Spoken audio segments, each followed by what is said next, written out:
afternoon, everybody, and welcome to our Talking Timber webinar on timber frame construction standards and codes. The purpose of these webinars is to promote, as far as possible, the use of local timber in the South African housing and construction sector. And as such, architects and construction engineers are our key target audience. So we aim to grow, mind the pun, your knowledge about timber, a renewable and carbon storing resource, as well as the ins and outs of using it. Our two guest speakers will explore the evolving relevance and regulatory landscape of timber frame construction in South Africa. We have Werner Slabbert Jr, who will discuss the current and future role of timber framing in the construction industry, examining its practicality, sustainability, and competitiveness amidst modern building technologies and materials. Jacques Cronje will provide an in-depth overview of SANS 182 timber frame buildings. He will highlight the updates in the upcoming edition and their implications for the industry. Most importantly, this webinar is brought to you by Sawmilling South Africa, Stellenbosch University, Bern University of Pretoria, and the York Timbers Chair in Wood Structural Engineering, Earthworld Architects, and of course the Department of Trade, Industry and Competition. And most importantly, thank you to our title sponsor, Universal Plywood and Timber. So I just want to welcome Tafadzwa Nyanzunda, Director of Industry Development at the DTIC.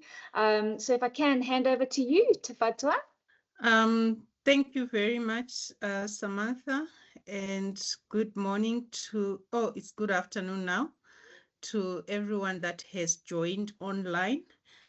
Once more, I think for me, and Sawmilling SA, we always be part of these presentations. I would like just to give a perspective of where we are coming from and why the DTIC and how we landed here. So I'm from the unit that is called Industrial Development. And as such, some sectors have been prioritized by the government that we need to promote them because they contribute to the GDP as well as employment creation. And some of the sectors like forestry, they are in the outskirts and also in the rural areas, hence providing an economy there and also providing jobs there. So sawmilling is also one of the products that comes from the forestry and also that we look after at the DTIC. In 2018, we saw the challenges that the sector was facing, as well as how then best could we be able to make sure that they are only not producing one product which goes into the roof and then it gets covered and we never see it. And when we go to overseas, we see that houses are built actually in timber. So I'm very glad today because Werner was part of that workshop as well as his dad in 2018, and his dad gave a presentation that we kept referring to at the sector desk and say that this is the strategy, this is what we need to do. So we then developed a strategy from between 2020 and 2018, which had 3 pillars, and we had a working group that was working on each of those pillars.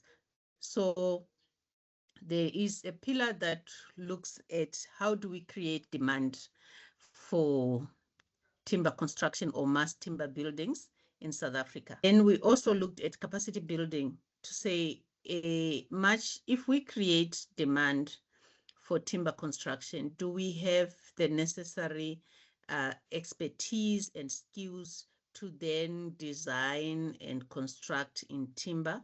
And then we also had a pillar that was looking at security of supply of raw material as well as industrialization, looking at do we then have the cross-laminated timber that is required? Do we have the OSB or glue-laminated timber? Do we have factories that can make such? Back then, we didn't have, but I'm glad to say that now we do. We do have, there may be still very few, but we are moving somewhere. So this is the kind of work we do at sector development. We are looking at a sector and we are saying, this sector is facing challenges. How can we assist? What instruments, what policies can we develop in order to assist that sector?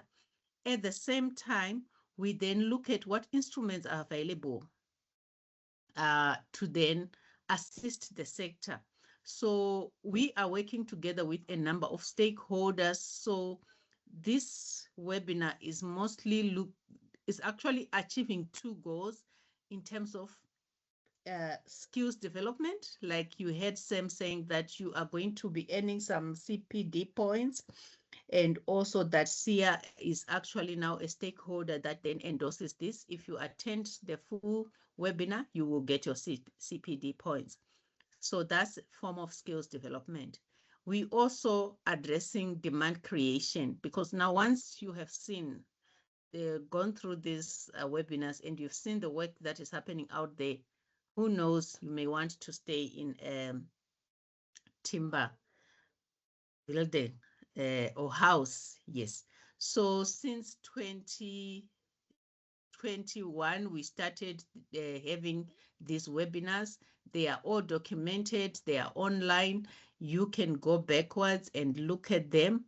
There's also the Wood app that has been developed and all funded by the industry as well as the stakeholders. So the academia, we have the universities, we have the industry associations that are working together, as well as various companies that have in their individual capacity sponsored some of the work that is happening here, as well as government that is also funded some of the research that is has happened here. So this presentation will actually be circulated, and because of my time, I cannot go through each and every item that we have done. But going forward, what are we looking at? We are looking at more collaboration. We are looking at how best can we work together with the built environment. Like in terms of standards, we're going to be hearing that today, review of the building regulations, and also as the green building, as well as procurement. When government is constructing or when government is building, can they buy more wooden doors? Can they, in their interior, can we have more timber in there? And when we are doing that, we are creating demand for the sector, and then the sector will continue to grow and create employment. So thank you very much. Thanks, Sam. Thank you. So I'm going to move on to our first speaker. Thank you very much, Sam. And yeah, thank you for the opportunity to talk at this webinar. One of the things about people in timber is they're always very, very passionate about what they do, and they love talking about what they do. So I see that Jacques and I both only have 25 minutes. And so we're obviously not going to cover all the details of the SANS 10082, but I think what's important in life is that you know where to find. We live in the information age. All the information is easily accessible. And if anything, we just want to get you excited about the fact how easy it is to build with these codes that are available, and guide you in the right direction. And I don't think there's anybody involved in timber construction and in any way in the timber industry that are not excited about helping and getting involved with anybody who wants to engage. Then you're also going to get two different angles, where I'm a builder and Jacques an architect, so you're going to hear it from both sides. And yeah, without further ado, let's get into the presentation. Okay, so thank you, Sam, for the introduction. We also wanted to just point out we're second generation, as Tafadzwa mentioned earlier, builders in timber. So we've been around in our family building in timber for about 30 years, and my younger brother has also joined in the business. So I'm sure that it's becoming our family legacy to build in timber. And I'm going to talk a little bit about the code, where it comes from, and then just there's so many different technologies that are competing at the moment with each other. And I just think that timber frame, it was the beginning, and it's going to continue to be a part of timber construction for a long time to come. And I would like to take the time to take you through that and share my ideas on why I believe that to be true.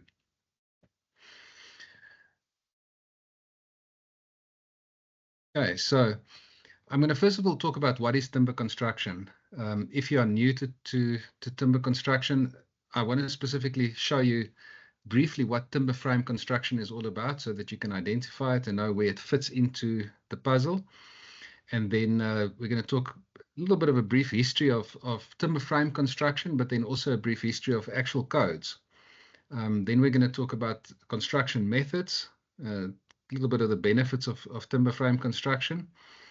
I'm going to give you a very high overview of what is covered by our code, and then show you a couple of short videos just to hopefully get you inspired about building in timber. Okay, so what is timber frame construction? So I've put down a picture because I believe that's the easiest way to understand it. And timber frame construction is a method by, and I know that people, my uncle used to jokingly always refer to the fact that we stick builders, but I guess there is a point to it if you're looking at this structure. So basically it's a framing system where you're using studs, which are graded and in most cases treated, which are then connected to a floor plate, a wall plate, and a top plate, and then that carries the roof structure, where the timber framing in both balloon frame construction and platform construction actually carries the roof. And then once the structure has been built, there's different ways to brace it. Most of the top timber builders are using something called sheathing. So once the framing has been built on site, you actually apply the sheathing. So it's not a pre-manufactured panel that you manufacture in a factory and then bring to site. It is it's a panel that you would actually build on site. And so what is not timber frame construction? I often think this is an important subject to cover. So I've put down a picture of something that's most definitely not timber frame construction. And I want to point out a couple of things that would, if you walked into a building like this or a structure, that you would immediately be able to identify that this structure has not been built according to code. So the first thing just in this picture that you notice is that there's a window opening. And above that window opening, there's absolutely no lintel. And it's easy to identify. If there's no lintel, that roof will push down its pressure on that window, and your windows won't open. And if if it was a heavy roof, it would probably break the window. The second thing I noticed briefly looking at this picture is that you'd see there's no double studs on the sides of the windows. You would notice that there's no noggings through the middle of this framing. The framing runs from the floor right through the roof. And if I look in the roof, I see a single piece of timber, which means in traditional timber frame construction in the code, you would have a wall plate, and then you would have a top plate on top of that. So it's fairly easy. I just wanted to put this example down. I think we can easily see that this is actually a windy house. It's definitely not the kind of top-end timber frame construction that we as an industry are very proud of. And so when I do look at a structure that's been built correctly, I've put down a picture where you can just clearly see things structurally that are in place. You can see that there's lintels above the openings. If you look at the door on the left-hand side, you'll see there's a double stud next to the window and the door. And these are very, very easy things to identify in a proper timber building, a building that has been built according to the code. You'll see that there's some bracing that's been put into the wall over and above the fact that this building was actually sheathed as well with OSB board. So just a brief history of timber frame. If you think timber frame is a new thing, it's certainly not new at all. The first timber frame buildings that have been recorded were in Asia in the 7th century, in Europe in the 13th century. We've got recorded buildings that were built in timber frame in the British Isles in the 15th century, and then in our own country in the 19th century. So it's certainly, it is not the new kid on the block. It's been around. It's a tested and proven system. So just also briefly looking at the actual code, the earliest known building code, and I'm going to pronounce this incorrectly, but I'm sure there's no one around to correct me. So Hammurabi is the code of Hammurabi is the first code that we've been able to get hold of and identify, which is written in 1772. And one of my favorite parts of the code is that if a building actually collapsed and somebody was killed, they would actually go and find the architect and they would stone him. No, not really. They actually said that they would find the builder. So I don't like the story that much. Then the other bit of code that we've discovered is in Great Britain in 1666. We had the Great Fires in London that actually, it was a massive devastation, and that also triggered the first code that were written, and these were timber frame buildings. The problem was not necessarily that they were timber frame buildings, they were built too close to each other and they were built too high. So then they put in some code to limit the height of the buildings and the space between the buildings. In the US, the first codes that we can get hold of was in 1891, and in the States, more than 90% of all buildings are timber frame buildings, or these days a variation of different timber construction methods. And then in South Africa, we go back to about 1980 when the first code became available in South Africa. However, this code was adopted from the European code. So in other words, we've actually have code that's a lot older than 1980. The code was just adapted to our local conditions. In other words, we've got timber that grows in a specific environment that's graded specifically to a grading for the quality of timber. People often talk about the fact that, yes, and in Europe, when you grow your timber in snow, it has different qualities, etc. And that's 100% right. But because the SANS was adapted to local timber, you can actually safely build houses that will last more than 100 years by just following our code. So in terms of timber construction methods, just so that you're aware of what the code actually covers. So timber frame construction is obviously what we're talking about. Something else that's very interesting, and it's become more interesting to me of late, and especially because we're living in South Africa, is hybrid construction.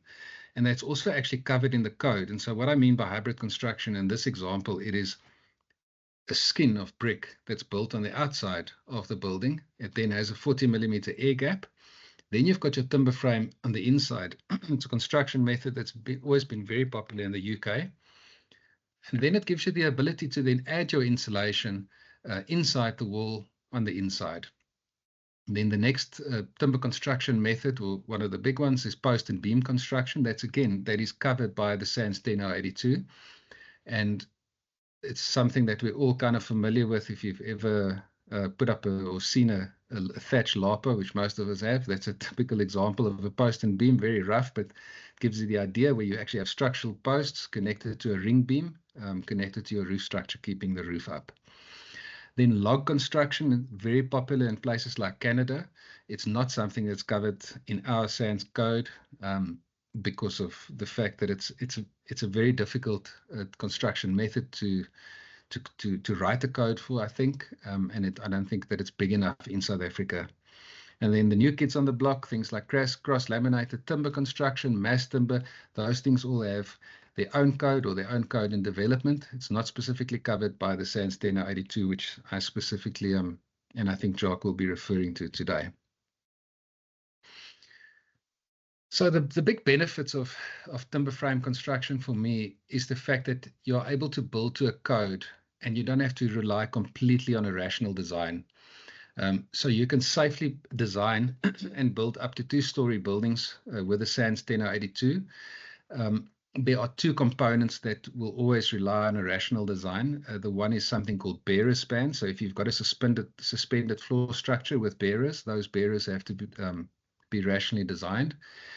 And then the second thing is if you're building a building with a suspended timber floor that's higher than 1 meter, you need to do a rational design, since you would require specific cross bracing to be put in underneath the building. The other big benefit for me on timber frame construction is that it's got a very low barrier to entry in terms of skills and equipment. And I would argue that in South Africa, more than 90% of our roofs are actually timber roofs. And those have carpenters and guys that are able to construct them and put them together. So anybody who's ever been involved in putting a roof together has actually touched timber and has touched structural timber. And therefore, if you've got basic roof building skills, you would probably find the transition to building a timber frame wall from a skills perspective is not that much different as long as you're following the code. And it's the same thing with equipment. Referring to my funny joke about being a stick builder, the nice thing is that you don't need to pre-manufacture in a factory. You can actually go to site with your timber, and you can actually buy tools that are available, not to punt anybody, but in your hardware shop, and you could actually construct a proper building that's made to last many, many years, signed off by an engineer, complying to all South African standards with very basic equipment. Again, the cost is a factor for me. Timber construction is a small segment of the construction industry, and therefore, when you've put up a big factory and you try and produce from that factory, your overheads are very high.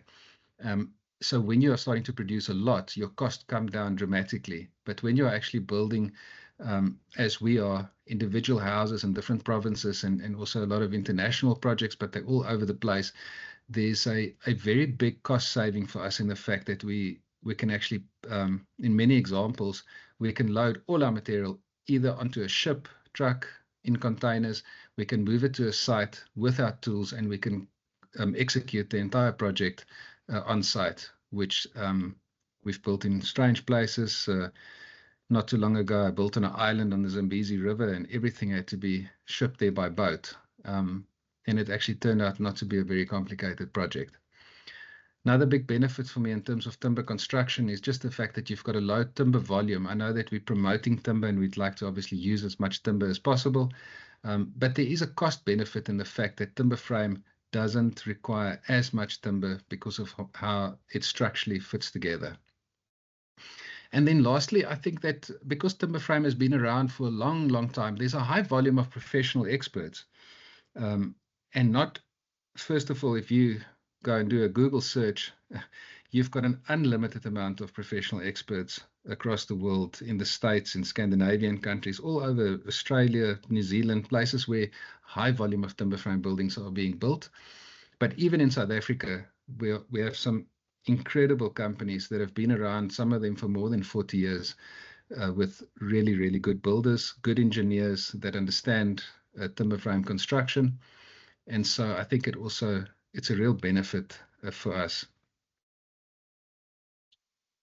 So what is covered by the code? This is a part of, well, this is mostly Jacques' presentation. So without stealing any of his thunder, I'm just going to give a very, very high level overview.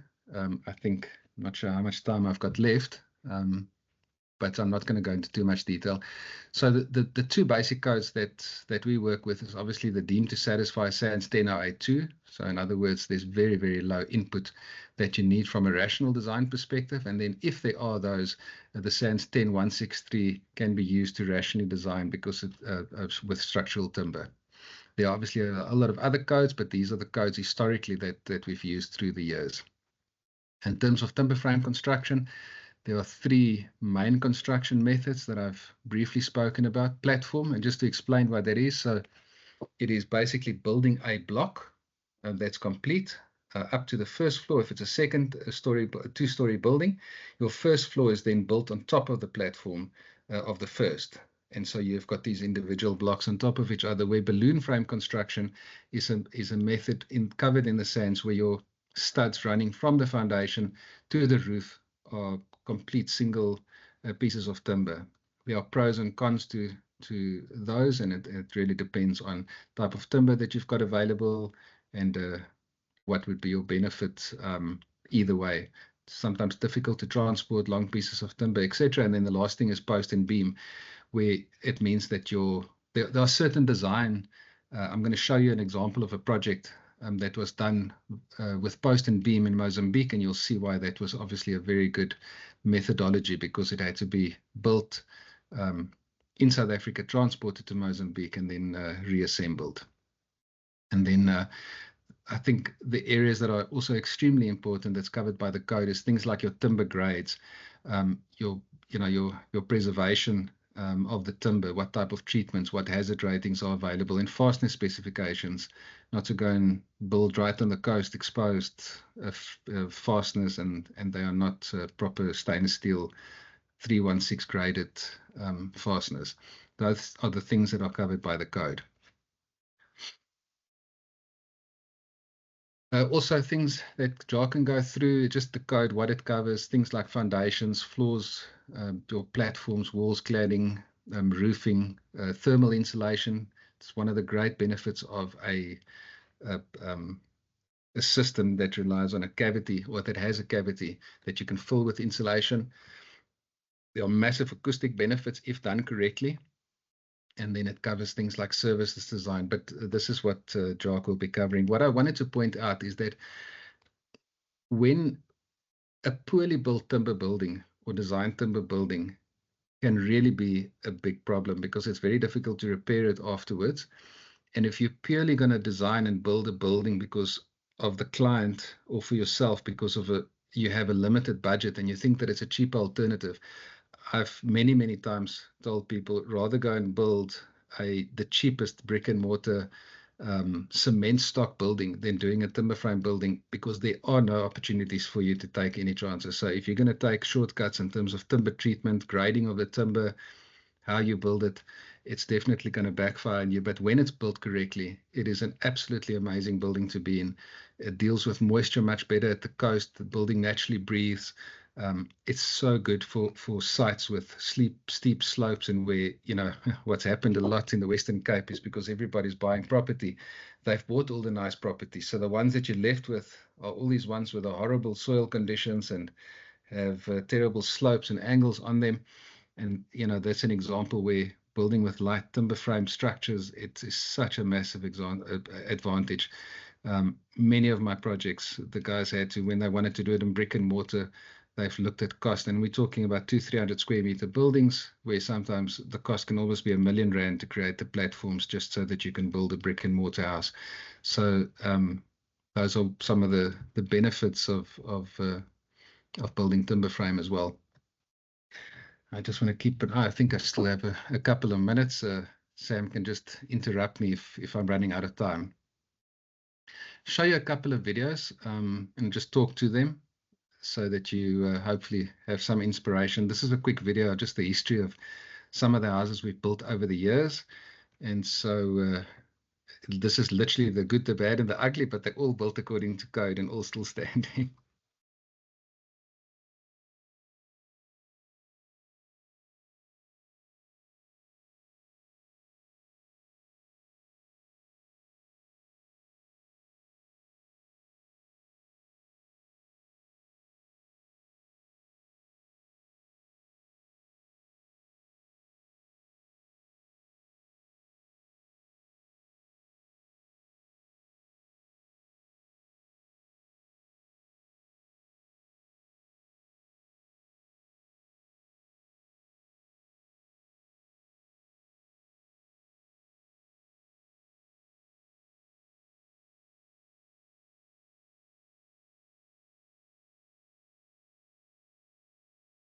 So there you go. That's just a brief little history of houses that our company has actually built. And it's always interesting for me to look at this video and see how much we've progressed from really what looked like glorified Wendy houses in some example to really modern, beautiful structures. And it's just, to me, even in the short period that I've been involved, it's been an incredible change in terms of how architects have gotten involved and really started designing beautiful structures and given us builders an opportunity to build that. Another project that I want to show you is a project that we did in conjunction with a local company in Mozambique, where we built, in Johannesburg, we pre-built post and beam structures, more than 40 of them, a complete lodge in Ponta Mbeni. which consisted out of restaurants and all the different accommodations. But from a technical perspective, you'll see in this video that there's some of it was done in timber frame, some of it was done post and beam. But what made this project really easy is that we could build according to the code. And so it wasn't such a complicated project at all to put it together and then ship it and put it together. And I'm very happy to say that it was a very well executed project.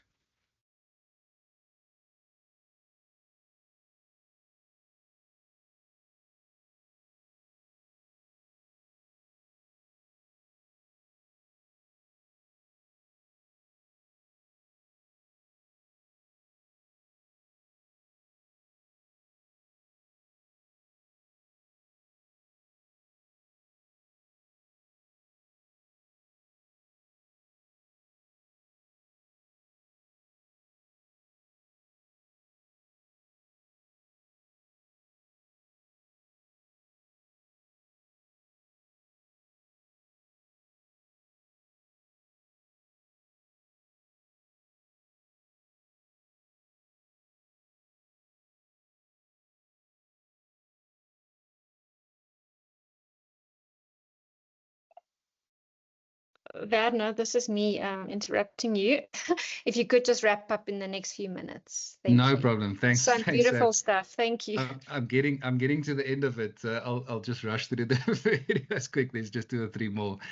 So quickly, also this one was done in Ponta de Ora. It's the lifeguard tower, and just a really cool little project to put together, just to show the benefits. Timber frame, post and beam structure.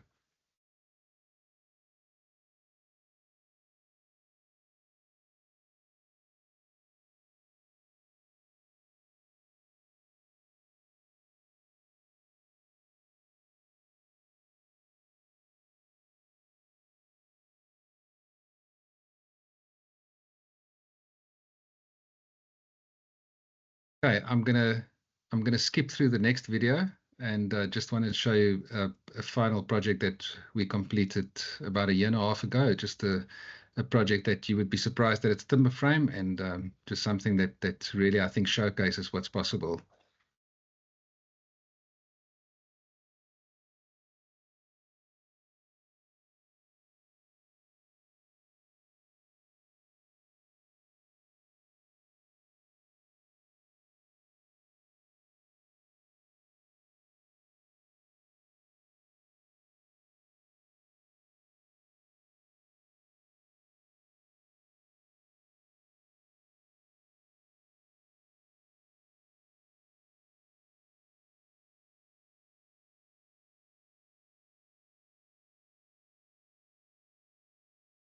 So hopefully that's been inspiring for you to see what we've actually done in terms of timber frame construction. Some of the projects we're busy with at the moment. This is, if you think it's only small structures, this is a 2,500 square meter project that we're busy with. It's a hybrid structure.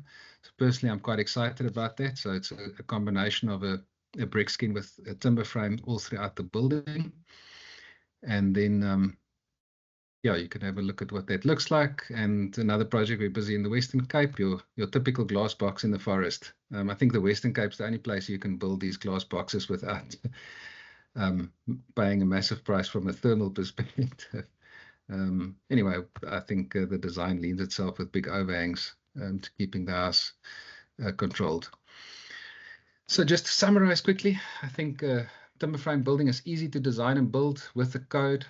I think it's a point that there's low engineering cost. It's not about the fact that we don't want engineers, obviously, to make their money as well, but when the entire building has to be designed by an engineer, the cost can sometimes get out of hand. It easily integrates into a hybrid system.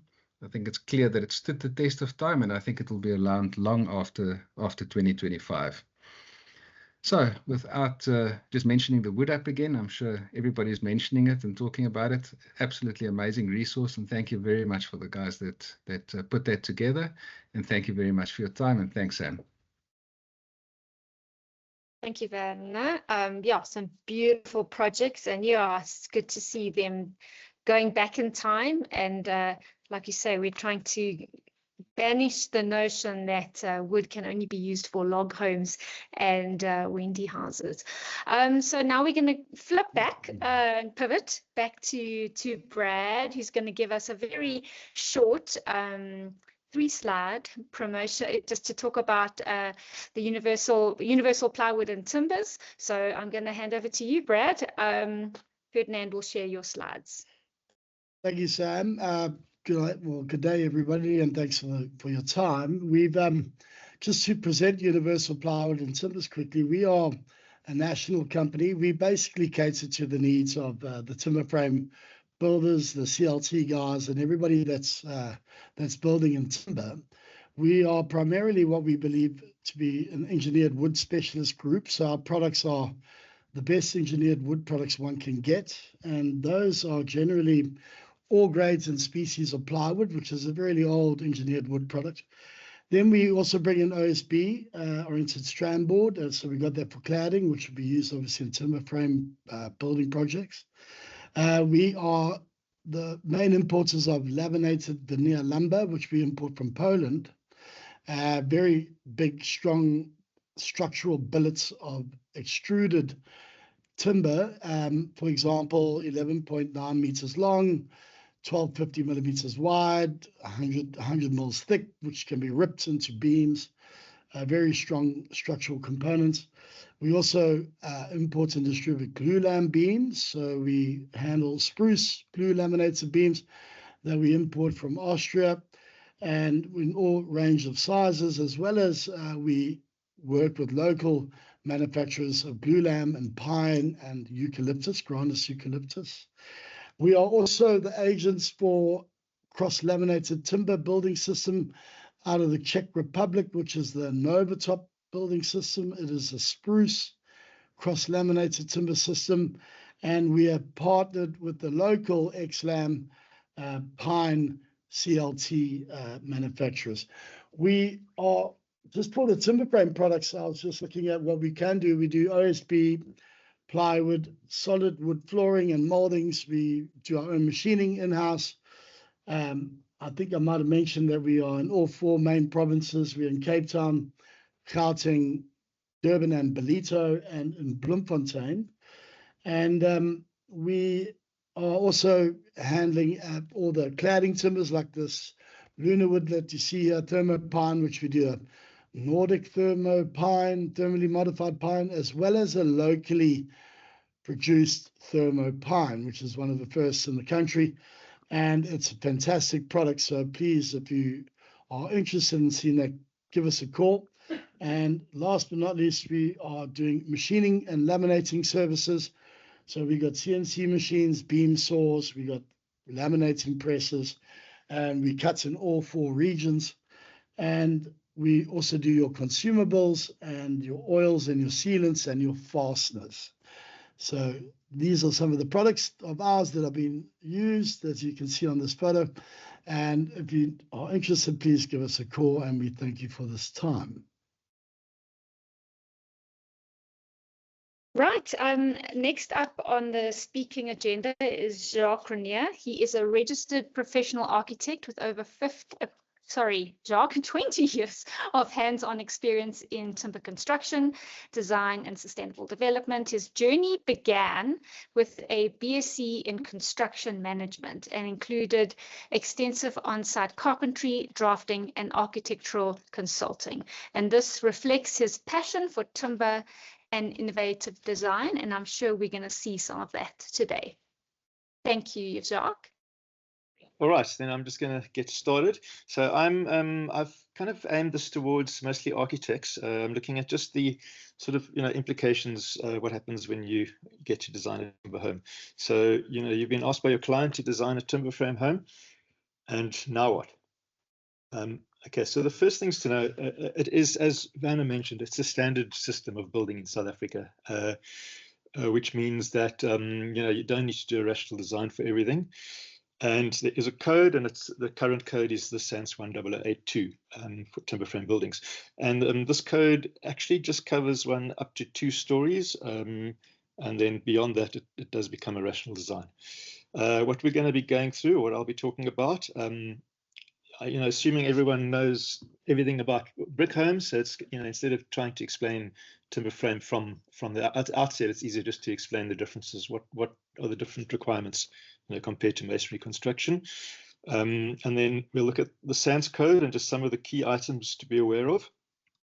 And then I'm just going to very briefly touch on part XA, which is energy usage, and part T, which is your fire safety, and sections that relate specifically to timber frame construction. And then I'm going to just run you through some basic sort of drawing and practice conventions that I've used over, not necessarily the only way or the right way, but just sort of things that I've started doing. All right, so comparison to masonry buildings. I'm talking specifically about timber frame. It's actually really just the structural wall system. Your foundations could be exactly the same. Your roof could be the same. Everything else can be the same. So one has to think of it as a walling system in its essence. But then it's also a lightweight building system, and that comes with all sorts of advantages. Also, if you think about a typical masonry building, it's plastered and painted 90% of the time. With a timber frame building, you get a huge amount of options. You can use timber cladding, fiber cement cladding, steel cladding. So all of these options become available. And then wall thickness is something that one needs to consider. Your typical cavity wall on a brick building would be around 300 millimeters with plaster, 310. A timber frame wall would vary between 150 to maybe 180, 190 millimeters. That's a huge advantage in terms of area. I mean, you gain roughly about 1 square meter of internal area for 7 running meters of wall. So that's also something to keep in mind. And then foundations, because it's a lightweight structure, you've got options on the foundations. You could go with a conventional system, or you could have a raised platform, timber or concrete. So there's a lot of options with foundations. So just talking about the SANS 10082. So as I mentioned, it's just single and double story. Anything higher than that, it becomes a rational design to SANS 10163. The structural timber used in South Africa is predominantly SA pine. And then when you're specifying timber, just to note as well, one needs to know if it's going to be, or you need to specify the size. So rough sawn timber is what comes off the sawmill. Typically on site, or what you're getting from the hardware store would be size timber or regularized timber.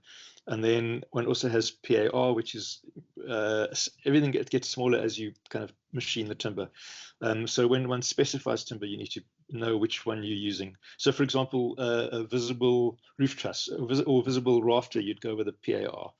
And then one specifies the stress grade, either S5 or S7, and 95% of the time it's going to be S5. Werner mentioned preservative treatment. That's also something one must always specify. And this is according to SANS 10005, which provides the various hazard classes. So you've got hazard class 2 or H2, which is for timber that's protected from the rain. So this will include all your timber framing, your rafters, floor structure.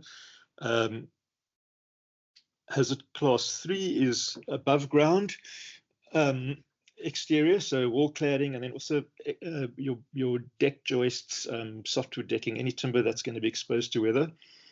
And then hazard class 5 is posts that are going into the ground, and those were your timber foundation poles. And then you can refer the South African Wood Preservers Association website. It'll give you all this information. And then the next section deals with substructures and floors.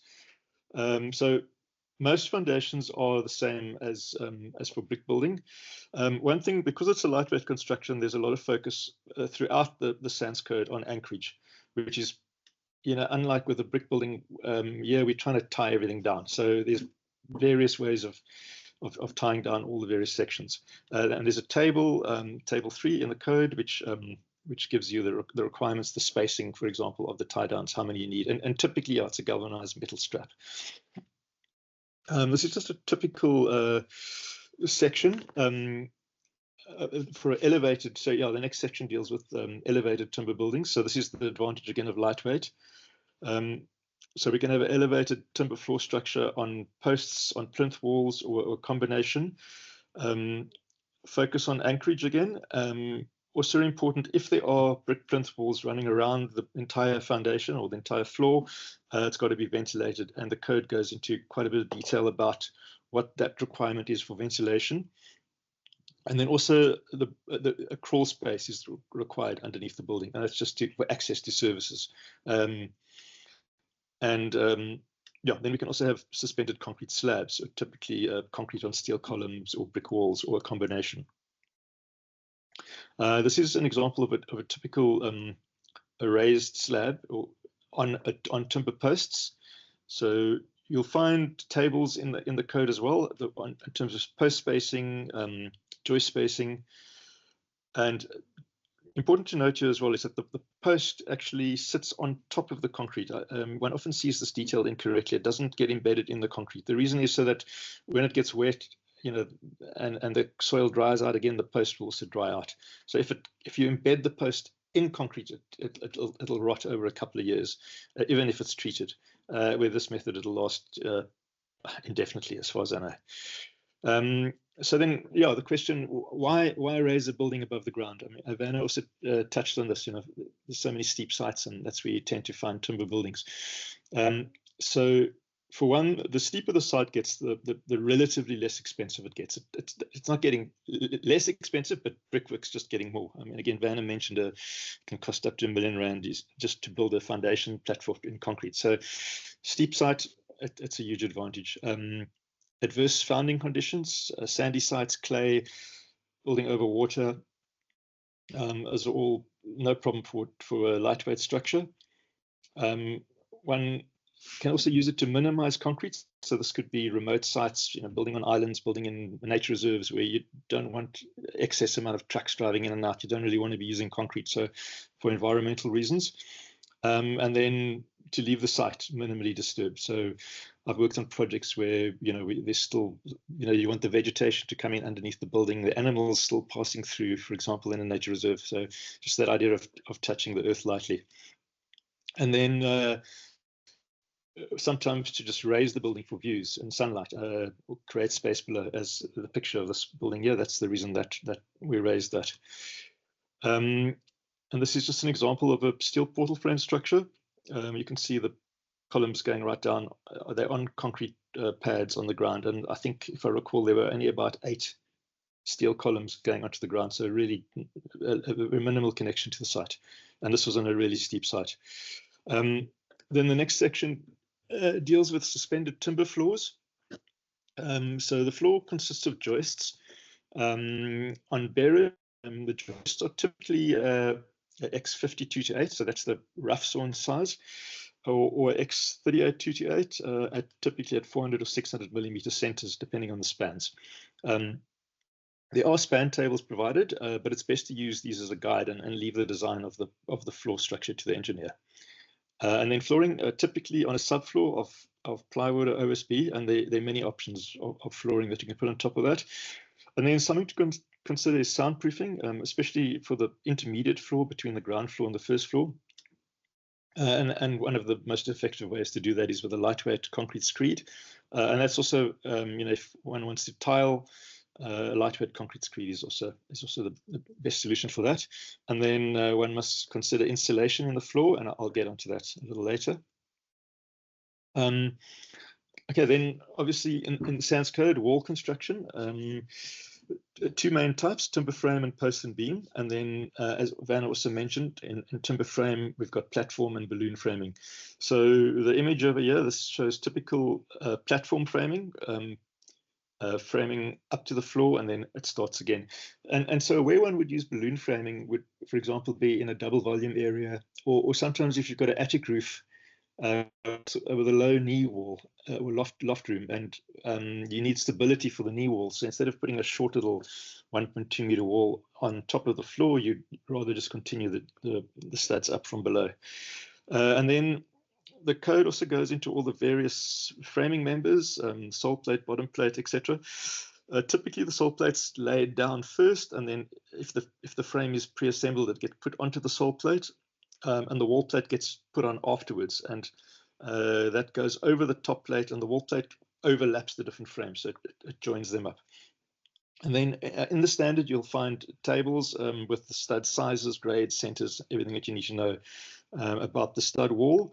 And then also to consider is bracing for wind load. And this is either cross bracing built into the wall, or typically it's actually a sheathing that's added on, and that's OSB. This is just a typical detail showing if you're building with a conventional brick foundation wall, just what the differences are yet. With a typical brick building, the surface bed would be sitting to the inside of the inner skin. With timber frame, that surface bed gets extended over the inner skin, right up to the outer skin, so you don't end up with a place that it could crack. And because the timber frame thickness is sort of equal to the outer skin. And again, emphasis on tie downs. These you can see the strap there. That strap's built down about 6 courses down into the foundation wall. This is an example of OSB sheathing on platform framing. And then the typical external wall from the outside inwards. On the outside, you've got your cladding material, which could be fiber cement, timber, steel, and that's put onto a vapor permeable membrane. This is a change. The current 082 still talks about a non-permeable membrane or waterproof membrane, and the new update's going to have a vapor permeable membrane, and this has come about because of added insulation in the wall and more chance of condensation. And then that's put onto structural sheathing, typically OSB, on the timber frame stud wall. And then the wall gets filled with insulation, and then on the inside of the external wall, we need a fire-rated internal lining, and that's typically a gypsum board. And then optional in areas of extreme cold, not often done, but one can, is add another vapor barrier plastic to the inside of the stud. And this prevents moisture from the warm interior moving into the wall. And then also optional in areas of high heat or cold, one can create an additional layer on the outside, a ventilated space between the external cladding and the sheathing with vertical battens. But this is it's common practice in Canada and the EU, but not common in South Africa. Here's an example just of different cladding. So we've got timber cladding and vertical corrugated steel cladding, and just some internal cladding. So rhino board, smooth plastered. Then the roof. The roof is pretty much standard practice as per conventional masonry buildings. Again, the anchoring is specifically mentioned, and you can just see in the diagram here, there's two examples. One is when your roof truss or your rafter lines up with a stud, the strap must come down onto the actual vertical stud. And if it misses the stud, one has to put a little shelf in between the studs. So you're not relying on the top plate or the wall plate. The strapping comes down, wraps around the stud and around the shelf, and the shelf is connected into the 2 adjacent studs. Okay, then just going to briefly the relevant parts of part XA.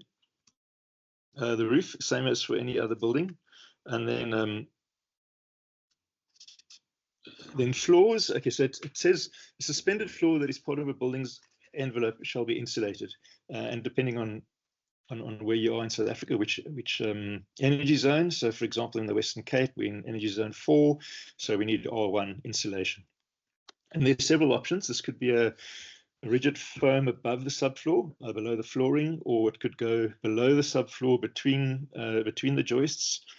It could be a fiber fill between the joists if you've got an external ceiling below that. Or if using a cement screed, one can insulate the screed. You could use an additive like perlite, like Presley pearl, for example, and that would give you at the correct thickness. But let the energy consultant figure that out for you. You can get that R1 rating with that.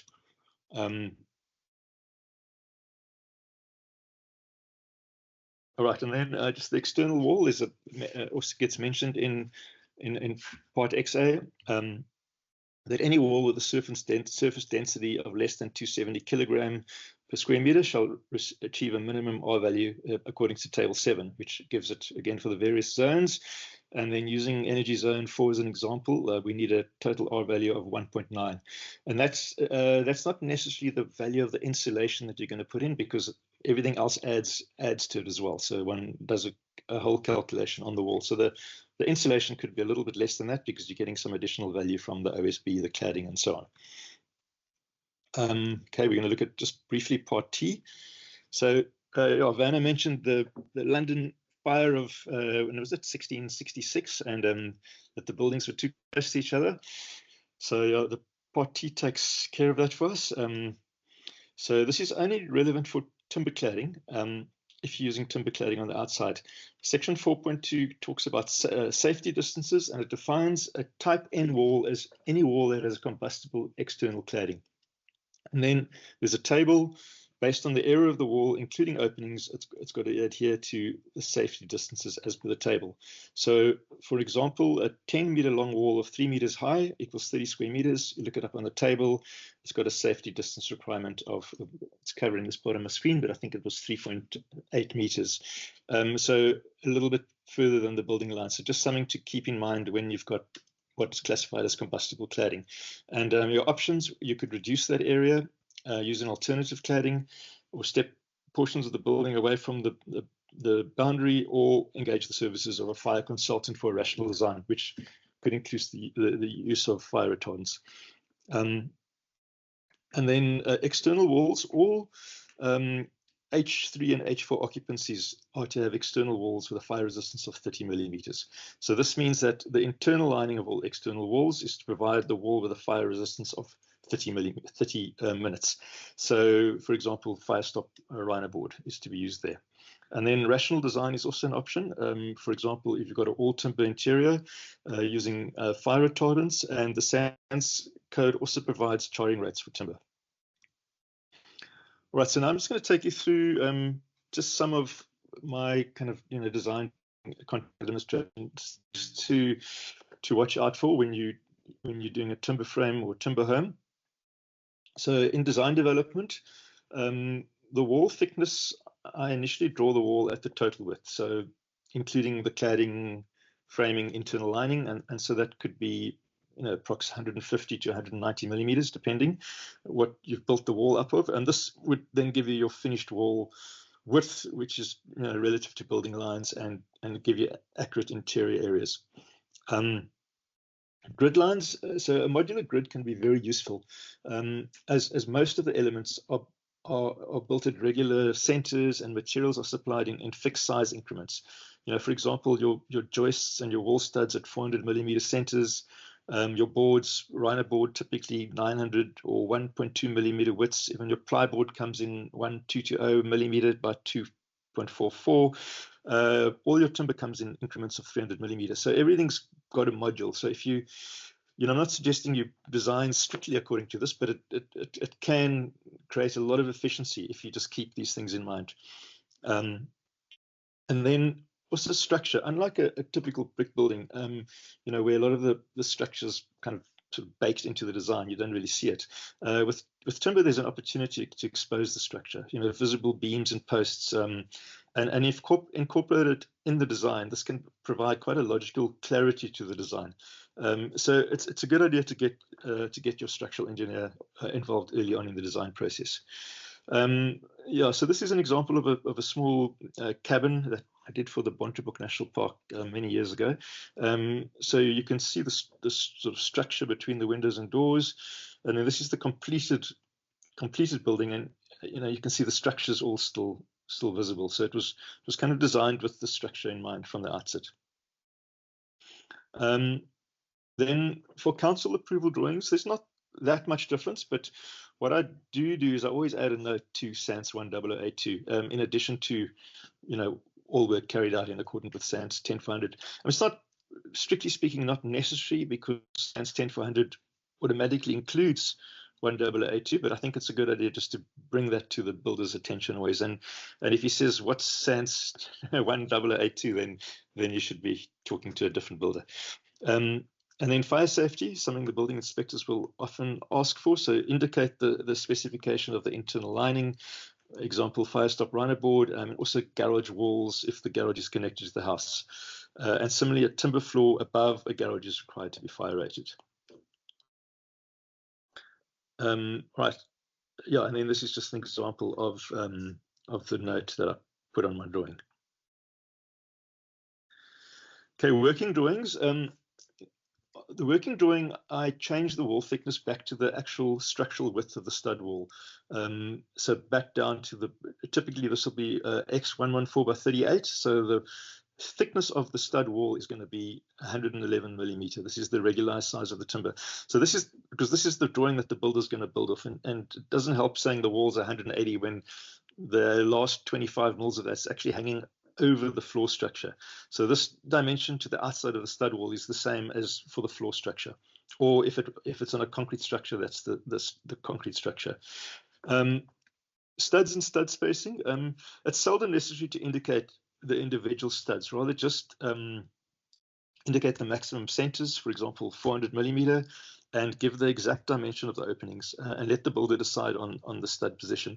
And the reason you want to dimension the opening, unlike with a brick building, if you, for example, you've got windows on the ground and first floor that need to line up or relate to each other in some way, they'll build the window in the ground floor and then sort of measure up or plumb line up and get the window in the top floor correct.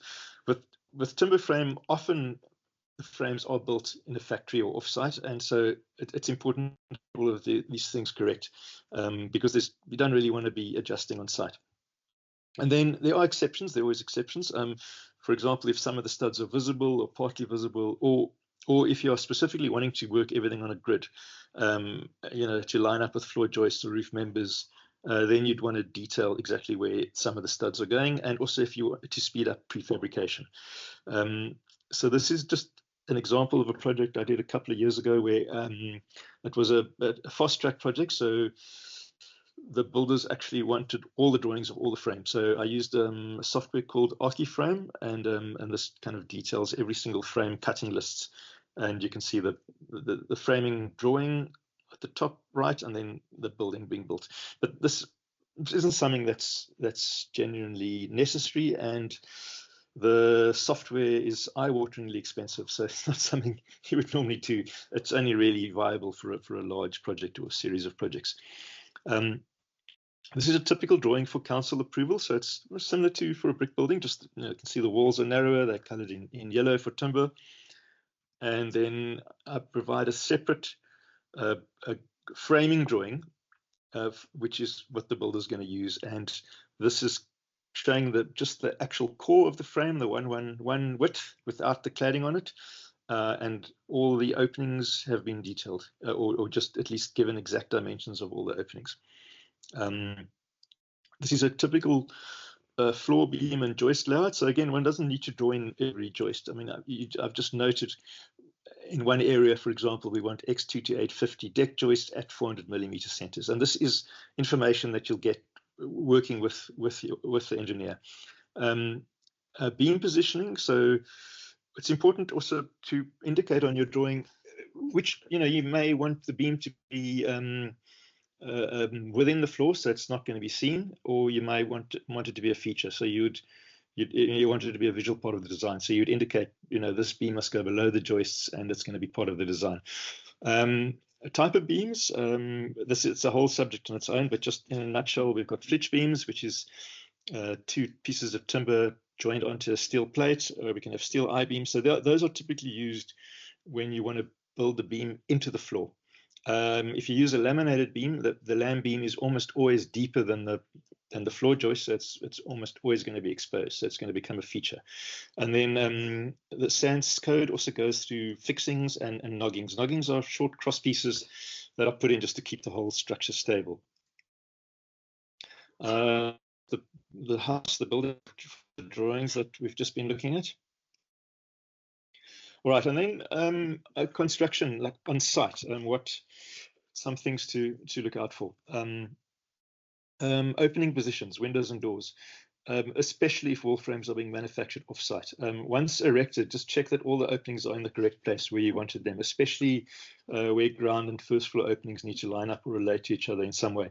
I've had it before on a project where the window opening was put in the frame correctly, but the guys on site actually put the frame up the wrong way around, because there is no front and back when it's going up. And then I noticed, hang on, the windows are out of line. So that's the sort of thing to check on.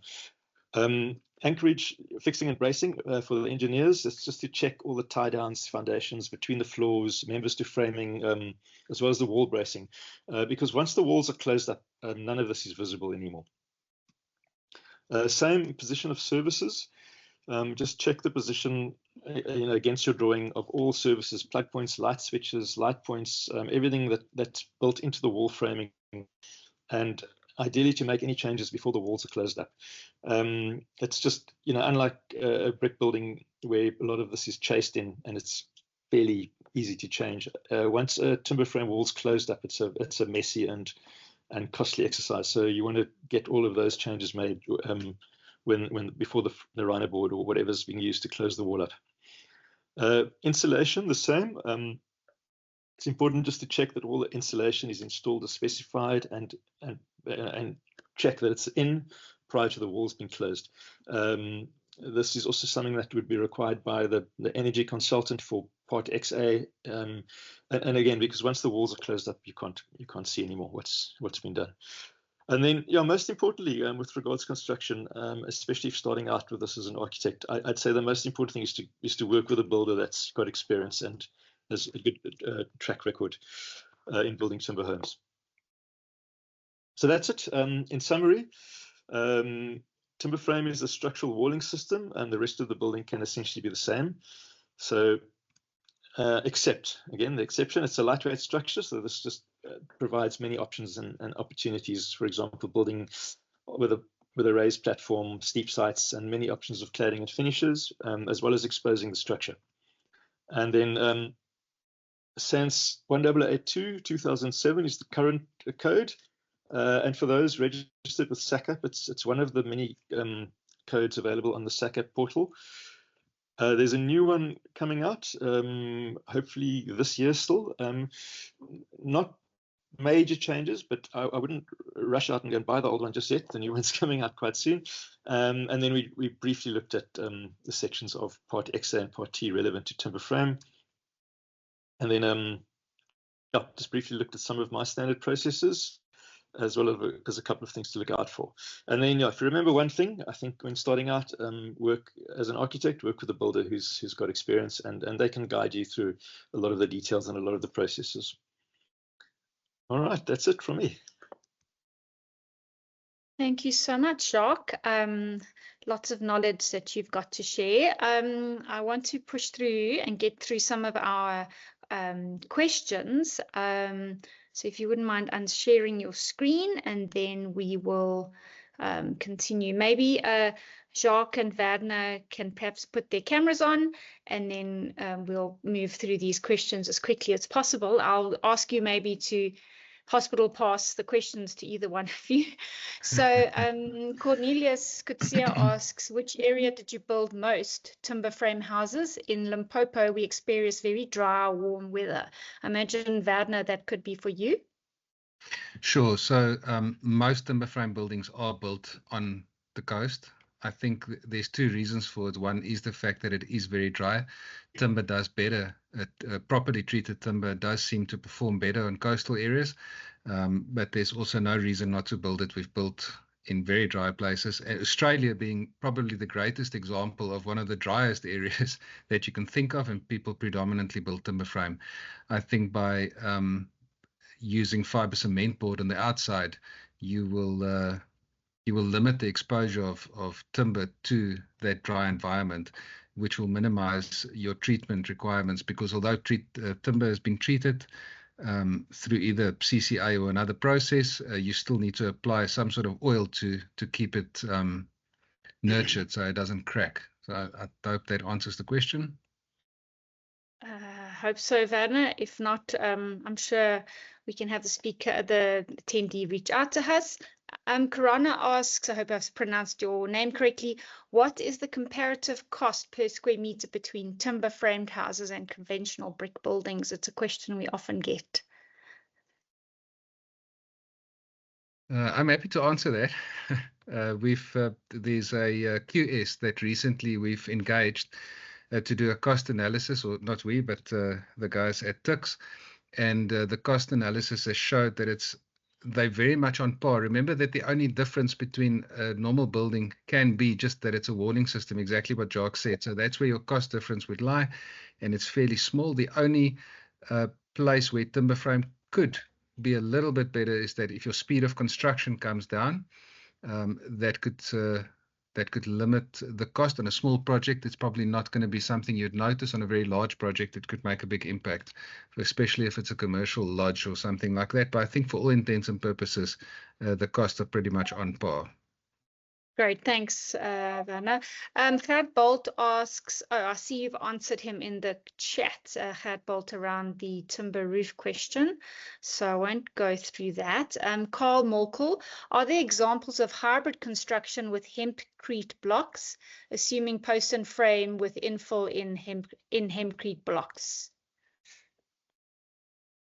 Jacques can take that one. No, well, I know of a building that's used hemp. I'm not sure if it's timber frame, but I see no reason why not. I mean, I've done, in fact, the one building that I showed with the steel frame had a large rammed earth wall section to it.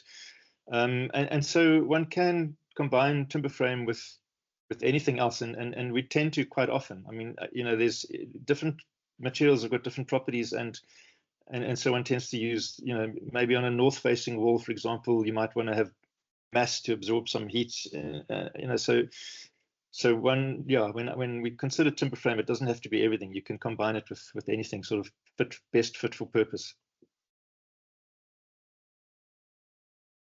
Okay, I'm just trying to find our next question. Just a few things. Bram de Villiers, have you rendered an outside wall with a plaster type finish? Yeah, I have. Unfortunately, many times. And this is one of those moments where I think honesty is going to be best served. So what I have found is that every time that we have done it, it's very, very difficult to deal with a joint. And so what I've started doing is I create a deliberate joint. And especially with timber frame, what we often find is that as much as I think the engineers work with the architects, I think it's very often you'll find the builder also works with the architect right from day one. And so one of the things that I do to deal with that is that I would rather create deliberate joints. It deals with it much better. Yes, you can plaster it, but it does create hairline cracks. And I have tried different methods to try and deal with that. There will be continual movement of the of the fiber cement boards behind. I don't know if Jacques wants to add to that. I avoid specifying smooth plastered external walls because exactly for that reason, one invariably ends up with a hairline crack a couple of years down the line, sometimes sooner. So I tend to also, if we're using a board, like say for example, a fiber cement board, rather design it with visible joints. Or work some way that exactly what you're saying. I would try to make a feature of the joint rather than try and plaster it. We just haven't found a solution that doesn't give trouble over a couple of years down the line. Thank you. Question from Ken Lever. Little mention of the health benefits of timber construction. Can health benefits be quantified from research in South Africa? I think that's a whole nother webinar, but maybe you can just answer briefly.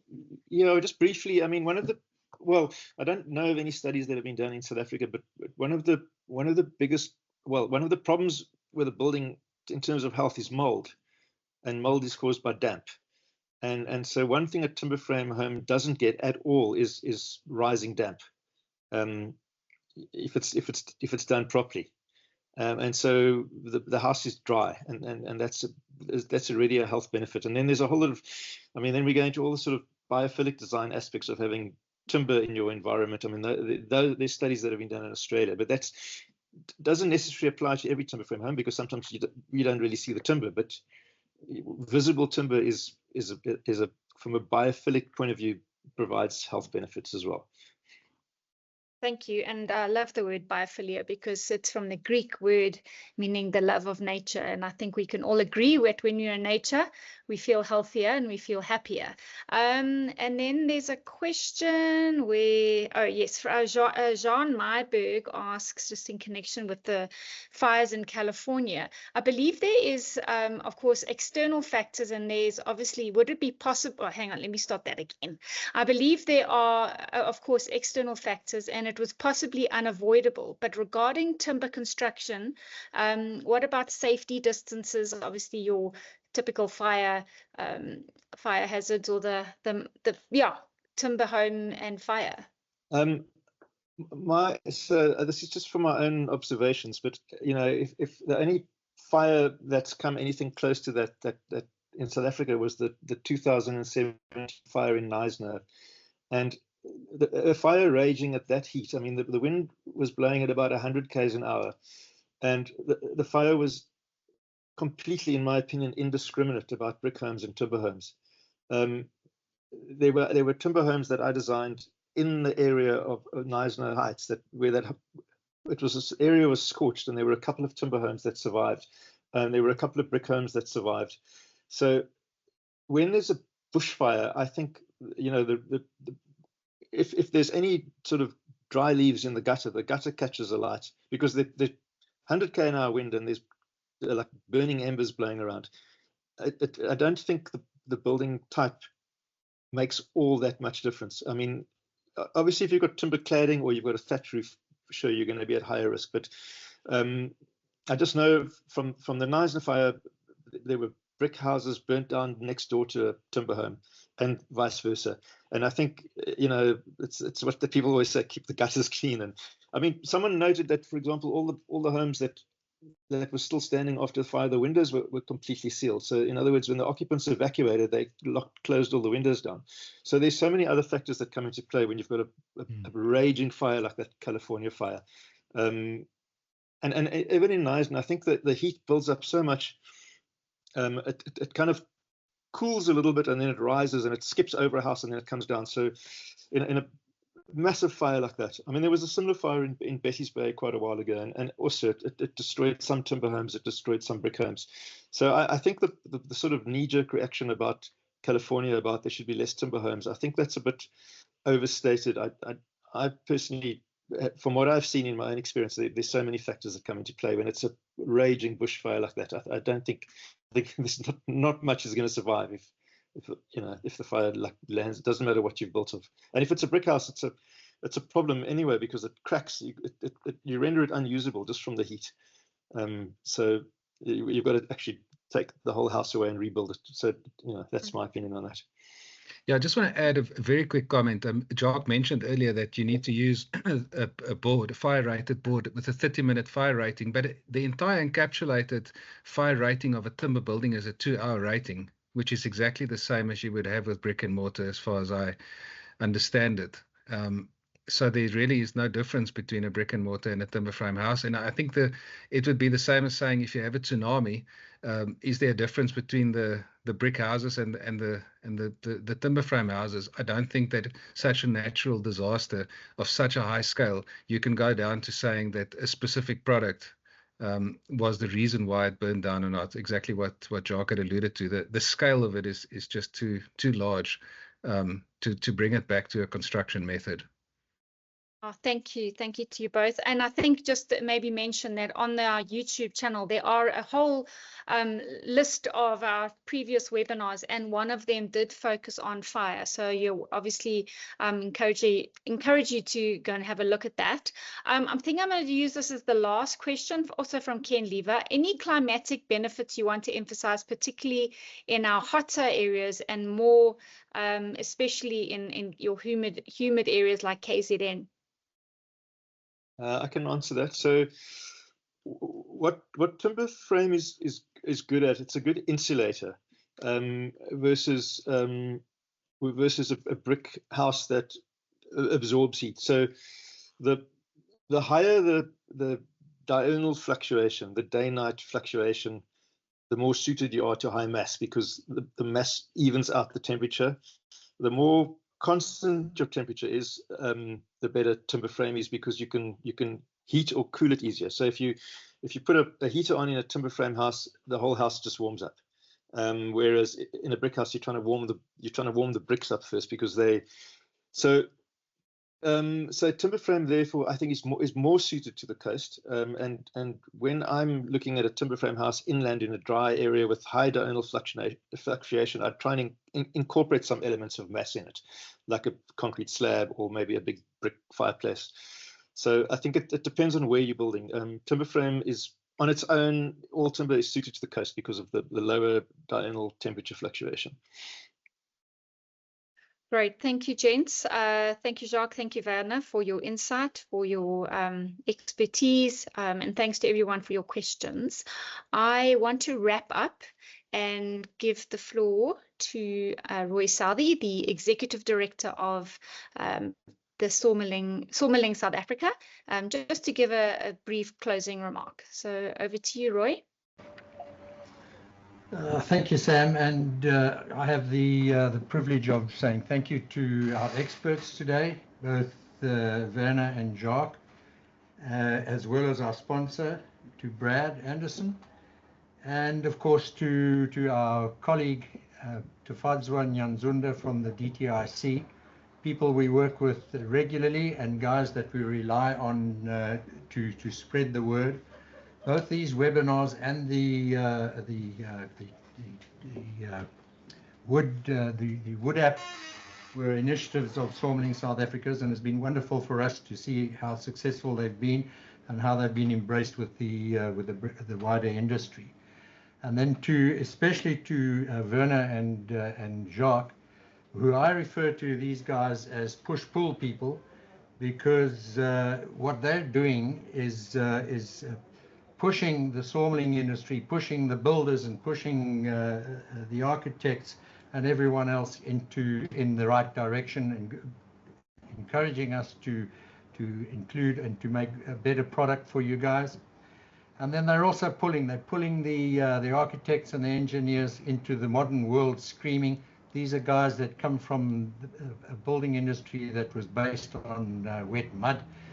And so you're now pulling them into an environmentally friendly, much more biophilic friendly, and a modern product, as it were. So I like to refer to you guys as the push-pullers of the industry. And so thank you very much to you.